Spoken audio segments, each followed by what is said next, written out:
Have you ever noticed that the people who are the kindest are not always the ones who receive the most respect? In fact, many experience the opposite. They give more, forgive more, help more, and yet somehow they end up being ignored, taken for granted, or treated as if their presence is optional. At first glance, this seems unfair.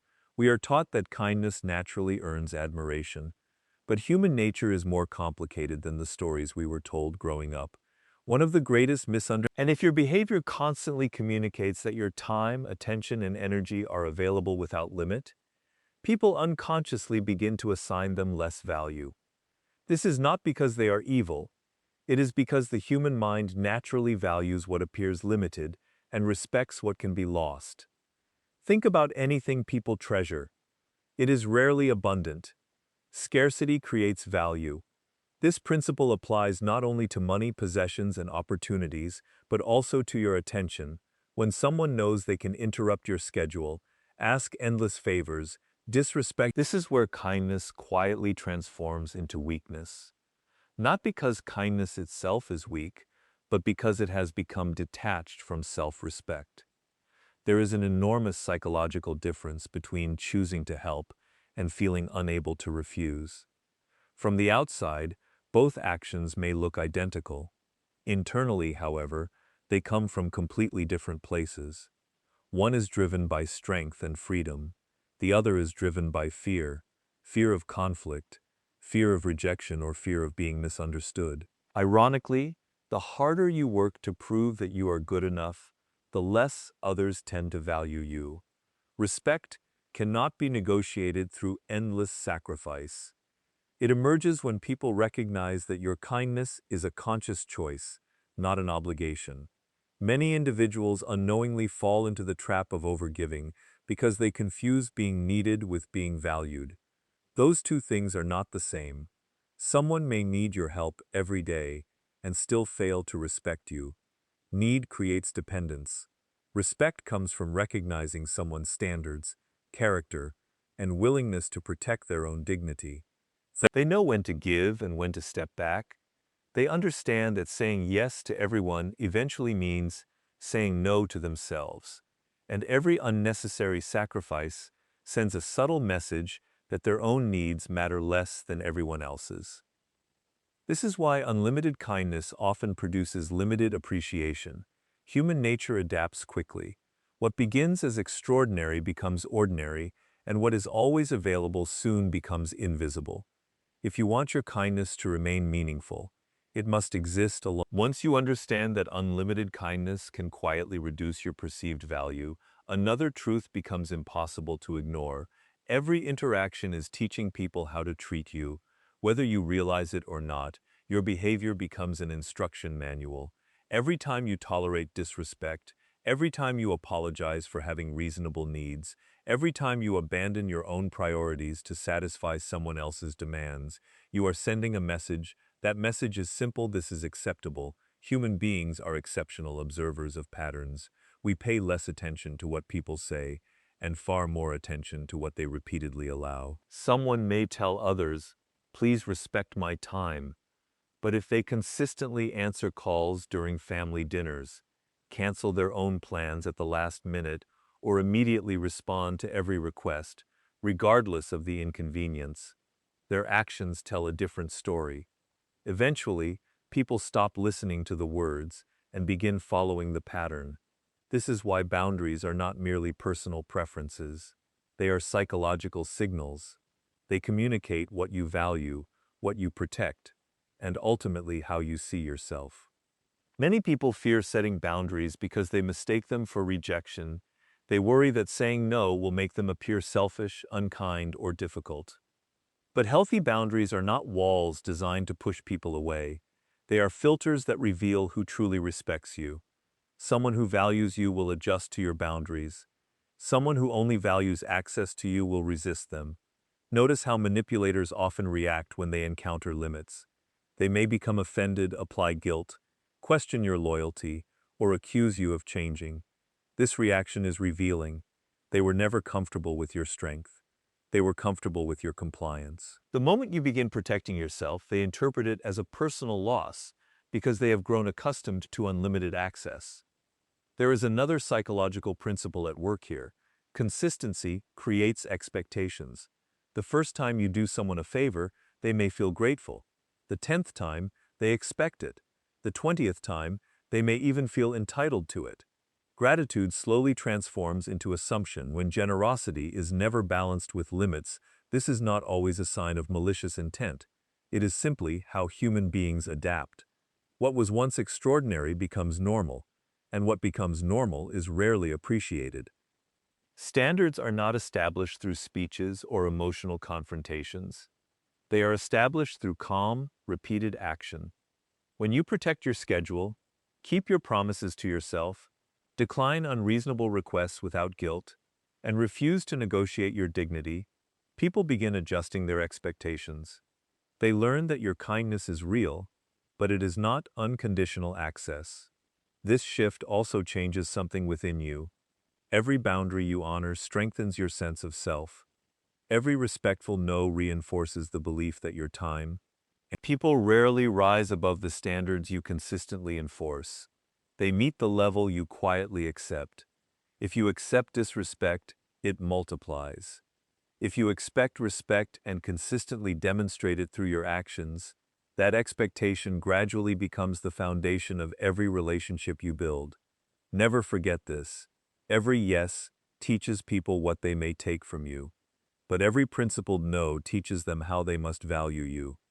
Once you begin setting boundaries, you will encounter a deeper obstacle, one that has little to do with other people and everything to do with yourself. It is the desire to be liked. We are social beings, and connection is one of our deepest needs. But there is a critical point where the desire to be liked quietly transforms into the need for approval. That is the point where respect begins to disappear. Approval is a dangerous currency because the more you depend on it, the more control you hand to other people. If your emotional stability depends on someone else's opinion of you, they no longer have to force you into submission. You will do it voluntarily. You will soften your words, suppress your opinions, ignore your instincts, and sacrifice your principles, not because anyone demanded it, but because you fear losing their acceptance. People do not always manipulate through threats. More often, they manipulate through the promise of belonging. They reward compliance with praise and punish independence with distance, criticism, or silence. If your greatest fear is being disliked, you become remarkably easy to control. Think about how often people apologize for things that require no apology. They apologize for saying no. They apologize for expressing an opinion. They apologize for protecting their time. These constant apologies reveal something much deeper than politeness.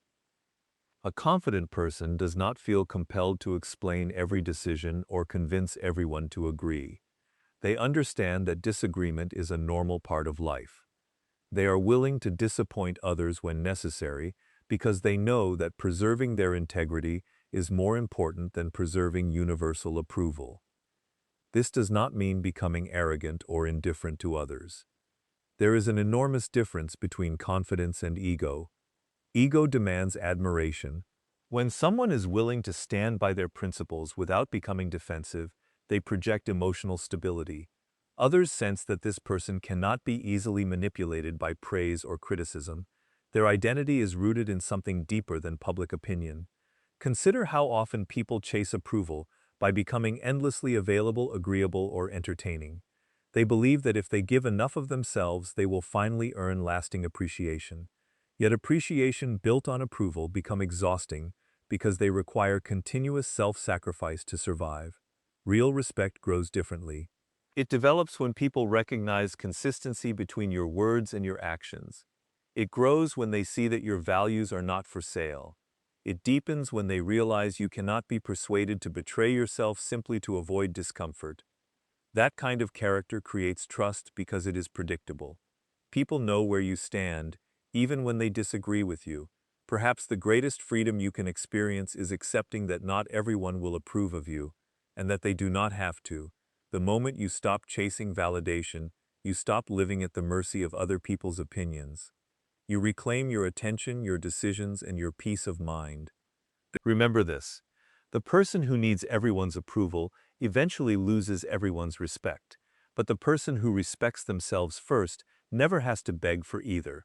Once you stop seeking constant approval, something unexpected begins to happen.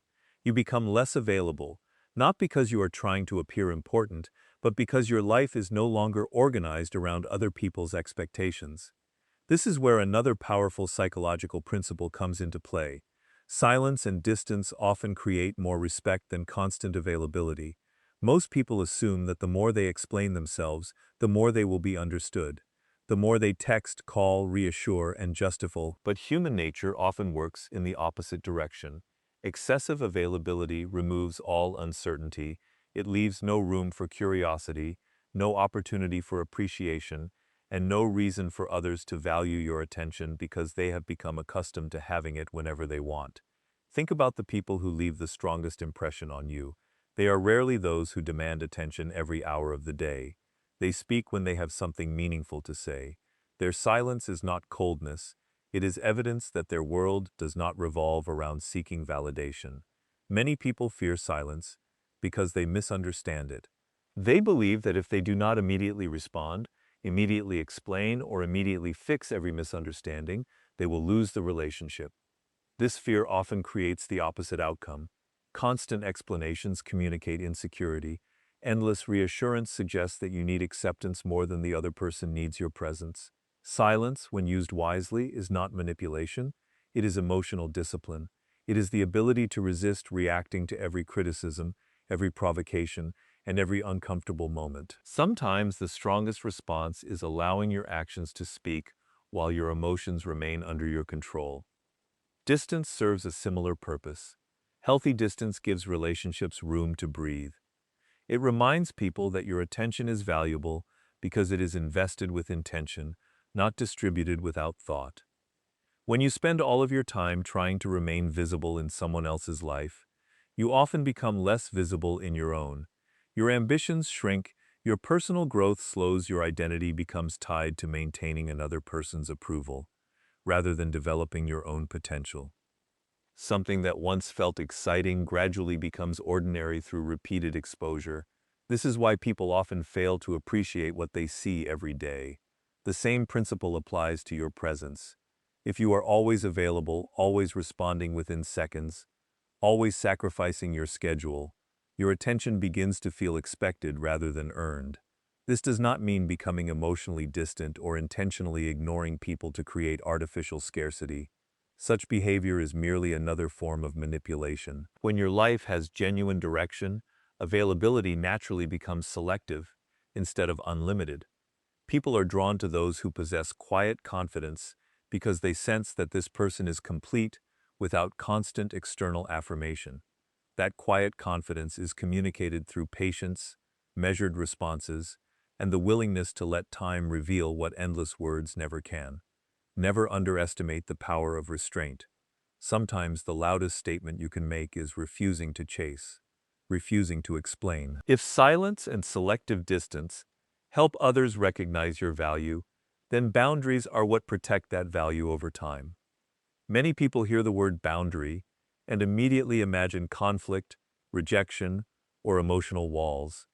But in reality, boundaries are not designed to separate you from healthy relationships. They are designed to separate healthy relationships from unhealthy patterns. They are not barriers against love, they are safeguards for respect.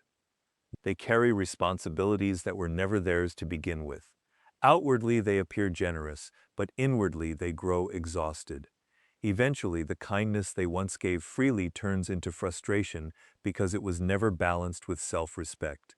Psychologically, resentment is often a signal that a boundary has been crossed repeatedly without being acknowledged.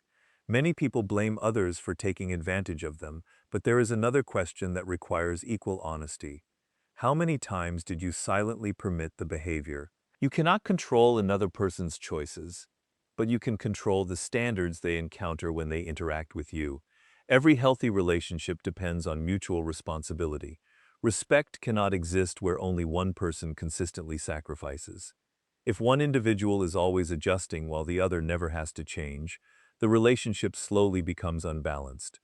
Over time, that imbalance creates an invisible hierarchy where one person's needs are treated as more important than the others. In reality, confidence often reveals itself through restraint. It is the ability to decline opportunities that violate your priorities. It is the courage to disappoint someone today rather than disappoint yourself for years. Notice that emotionally mature people rarely apologize for having reasonable limits. They can decline an invitation without inventing elaborate excuses. They can end a draining conversation without feeling guilty. They understand that every commitment carries a cost. When you say yes to one thing, you are automatically saying no to something else. If you say yes to everyone's demands, you eventually say no to your own peace, your own growth, and your own futures. There is also something remarkably attractive about someone who protects their energy without becoming hostile. They remain generous, but they are intentional. They listen deeply, but they do not absorb everyone's emotional burdens. They help when they choose to, not because they are afraid of rejection. Their kindness has direction, it has purpose, and because it is guided by wisdom rather than obligation, people value it far more. Boundaries. The relationships that survive this clarity become stronger because they are built on honesty rather than silent expectation. Perhaps the greatest gift you can give both yourself and others is consistency. When your words align with your actions, trust grows naturally. People no longer have to guess what you will tolerate because your behavior quietly communicates it every day. Always remember this: kindness earns admiration only when it is protected by courage. There is a profound difference between the two. Many people hear conversations about boundaries, silence, and self-respect and assume they are being encouraged to become cold, detached, or emotionally unavailable. But that is not wisdom. It is simply another extreme. Strength without compassion becomes intimidation. Compassion without strength becomes vulnerability to exploitation. The challenge is learning to hold both at the same time. The people who leave the deepest impression are rarely the loudest or the most aggressive. They possess a quiet certainty. They do not need to dominate conversations to command attention. They do not chase approval because they have already established approval within themselves. Their confidence is not built on the opinions of others, but on the discipline of remaining true to their principles. This kind of emotional independence changes every relationship you have. When you no longer fear being abandoned, manipulated, or misunderstood, you stop making decisions from a place of anxiety. Instead of asking, "How do I keep this person happy?" you begin asking, "Is this relationship healthy for both of us?" That single shift transforms your entire approach to life. Manipulative people depend on predictability. They rely on knowing that guilt will control you, that criticism will weaken you, or that silence will make you chase after them. But emotional independence breaks that pattern. You pause before responding. You evaluate instead of surrendering. And because your actions become intentional rather than emotional, you become far more difficult to influence through pressure or fear. There is an ancient philosophical idea that true freedom is not the ability to control the world around you, but the ability to govern yourself. That idea remains as relevant today as it was centuries ago. The person who cannot control their need for validation will always be controlled by those who can offer or withhold it. Your kindness becomes more authentic because it is no longer driven by insecurity. You help because you genuinely want to help, not because you are afraid of disappointing someone. You forgive because it brings you peace, not because you fear confrontation. You give because generosity reflects your character, not because you hope to purchase acceptance. Ironically, this version of kindness earns far more respect than endless self-sacrifice ever could. Why? Because people recognize as your life changes, you will notice something else. Some people will drift away. At first, this may feel uncomfortable, but look carefully at who leaves. Often, it is those who benefited most from your lack of boundaries. Their absence is not evidence that you have become worse. It is evidence that your standards have become stronger. At the same time, Healthier relationships begin to grow because they are built on mutual respect rather than silent obligation. In the end, respect is not something you demand, and it is not something you chase. Every boundary you honor, every unnecessary apology you refuse to make, every moment you choose integrity over approval becomes part of your character. And character is the one form of power that cannot be borrowed, purchased, or imitated. So remain kind, remain generous, remain compassionate, but never allow those qualities to exist without self-respect. Because the strongest person in the room is not the one who can control others, it is the one who has become impossible to control.